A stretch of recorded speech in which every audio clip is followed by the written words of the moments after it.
കറിവേപ്പില കഴിക്കുന്നത് കൊണ്ടുള്ള ഗുണമെന്ത്? ഹൃദയത്തിന് നല്ലത്, തലച്ചോറിന് ഗുണം, മുടി കൊഴിച്ചിൽ മാറും, കൊളസ്ട്രോൾ കുറയും. ഉത്തരം മുടി കൊഴിച്ചിൽ മാറും. ഏത് സംസ്ഥാനത്താകുന്നു 5 നദികളുള്ളത്? ഹരിയാന, ഹിമാചൽ, പഞ്ചാബ്, ഗുജറാത്ത്. ഉത്തരം പഞ്ചാബ്. ഏത് രാജ്യത്തെ ആളുകളാണ് കൂടുതൽ കാപ്പി കുടിക്കുന്നത്? India, America, Russia, Finland. ഉത്തരം ഫിൻലാൻഡ്. മനുഷ്യ ചെവിയിൽ എത്ര അസ്ഥികളാണുള്ളത്? 2, 3, 6, 9. ഉത്തരം 3 അസ്ഥികൾ.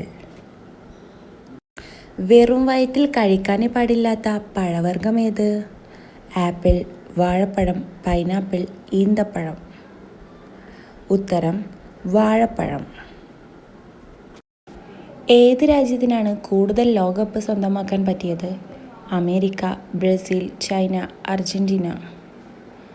ഉത്തരം ബ്രസീൽ. ഈ ഒരു ചീര നിങ്ങൾ കണ്ടിട്ടുണ്ടോ? ഇത് എൻ്റെ വീട്ടിൽ സുലഭമായിട്ടുണ്ട്. അപ്പോൾ ഈ ഒരു ചീര വിറ്റാമിൻ എയുടെ ഏറ്റവും മികച്ചൊരു സ്രോതസ്സുകളിലൊന്നാണ് ഈ ഒരു ചീര. ഇതിൻ്റെ പേര് സാമ്പാർ ചീര എന്നാണ്. ഞാൻ ആദ്യമായിട്ടാണ് ഇതിൻ്റെ സാമ്പാർ ചീര എന്ന് വിളിക്കുന്നത്. ഈ ഒരു ചെടി കുട്ടികൾ കളിക്കാൻ വേണ്ടി ഉപയോഗിക്കുന്നതൊക്കെ കണ്ടിട്ടുണ്ട്. പിന്നീടാണ് മനസ്സിലായത് ഇത് നല്ലൊരു ഔഷധ ഗുണമുള്ള ഒരു ചെടിയാണെന്ന്. ഇതിൽ കാൽസ്യം, ഫോസ്ഫറസ്, ഇരുമ്പ് എന്നിവയെല്ലാം അടങ്ങിയിട്ടുണ്ട്. അസ്ഥി സംബന്ധമായിട്ടുള്ള എല്ലാ രോഗങ്ങൾക്കും ഈ ഒരു സാമ്പാർ ചീര കഴിക്കുന്നത് ഏറ്റവും പ്രയോജനം ഉള്ളതൊന്നാണ്. പിന്നെ നമ്മൾ ഇതുകൊണ്ട് തോരൻ വയ്ക്കും, അങ്ങനെ പല വിഭവങ്ങളാക്കിയിട്ടും ഇത് കഴിക്കുന്നത് കൊണ്ട് നമുക്ക് നല്ല ഗുണങ്ങളാണ് കിട്ടുന്നത്.